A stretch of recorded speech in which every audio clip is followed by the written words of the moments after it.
Hi, I'm Cynthia Schiller. Please like and subscribe where we help and heal one day at a time. So, what exactly is marriage to a narcissist? Well, I'm going to look back on my first ex. We had gone to his friend's house, and his friend was happily married. We had a really nice weekend with them. Had a beautiful pool. We were swimming, enjoying the time. The husband and wife were getting along. And so, anyways, on the way back, my ex and I, we already had a daughter. We're driving back from this house, and he pulled over on the side of the road, and he's like, "I love you."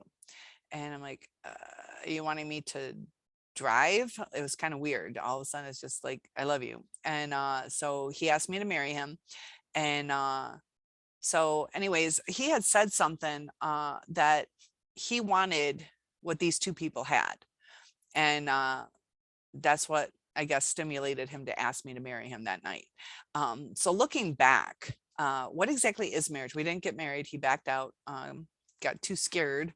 Um, it's almost like when they get the perfect dream, they're unsettled about it. They get scared. Um, he wanted to postpone it. He didn't want to lose anything. He was so afraid because his parents went through a terrible divorce when his dad was sick. But anyways, he had said, that he wanted to have the same thing as what these other people had. And that's why he asked me to marry him.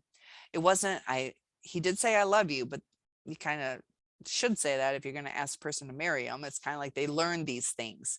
But his reason for asking me to marry him was more, I want what they had, not he has what he wants and let's make it official. It was, I want what somebody else has. So what does marriage mean to a narcissist? I want what they have. I want what other people have. And so when they're with this new supply, my second is getting married.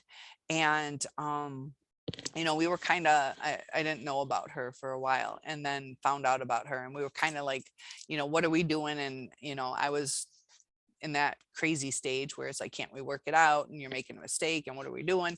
But he said, I don't want to give up. I don't think I want to give up what I have. Not I love her or she's the one for me. It was, I don't want to give up what I have, which makes sense. I mean, he does have like a good situation, but it's all about the ego strokes. And with the second one, um, she has like kids. So he loves kids because they're drawn to him. So he's getting the ego boost there. She has a lot of friends. So he gets the ego boost of like instant popularity. Is she better than me? No, she's just different. She's not a bad person. She's probably on par with me, just different things about her, but on par with me. Nothing better, nothing worse. But they just want what they want. And they move forward so quickly. Both of them did. And marriage to a narcissist is, I want what I want. So they're not with this new supply because of who that person is. It's not due to love. And I want you to take that to heart. It's not due to love. It's not due to the fact that they think this person's better than what you were. The person just didn't have baggage. The narcissist gave you baggage. And like with my second ex, he asked me to hold on and hold on for years. And when we broke up, it was like, well, that ship sailed. And I'm like, that ship never sailed. You asked me to pack this ship. I put all this effort into waiting and being faithful and hoping and asking the right questions. And then we just never even saw where the relationship would go. It's not like it fell apart. That ship never sailed. So he says it already sailed. It's like, no, I put all the effort into waiting and it could have been the best future ever, but you begged me to hold on. You asked my dad if you could marry me. You gave me a ring. And then we just never had the time to spend a week together. We never went on a trip. And I'm just instantly discarded, ghosted. So he built all that baggage, and I didn't communicate the right way. So I act like an idiot, call too many times. So I seem needy. They don't like needy. I would have been needy if we would have just communicated the right way. They don't know how to communicate. They don't care when we start getting frustrated. And the new supply, you know, she's lucky or had a better setup than I did to where she hasn't gone through the frustrations yet. Um, we had a frustrating situation. She just had a fresh start with him. So when something comes up in life, especially with kids or change in dynamics when the kids go off to college, there's going to be differences in dynamics.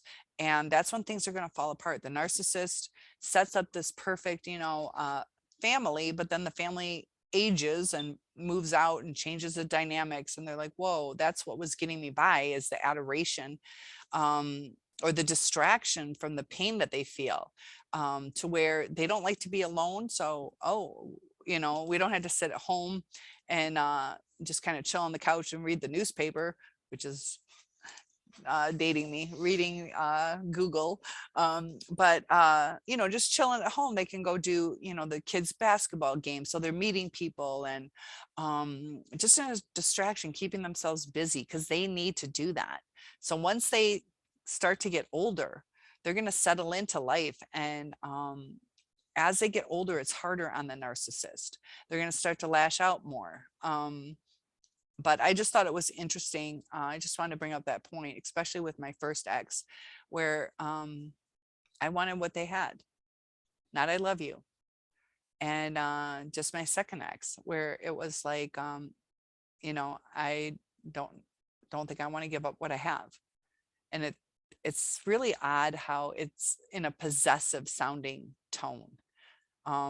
Instead of, you know, I love them. I don't want to leave that. Like, this is my family, or things like that. So with narcissists, if you listen to the way that they talk, you can understand it a little bit better. But hindsight's 2020. And when we're caught up in these relationships, we don't pick apart everything that we hear, because you know, in normal conversations, sometimes people can say things with the same patterns.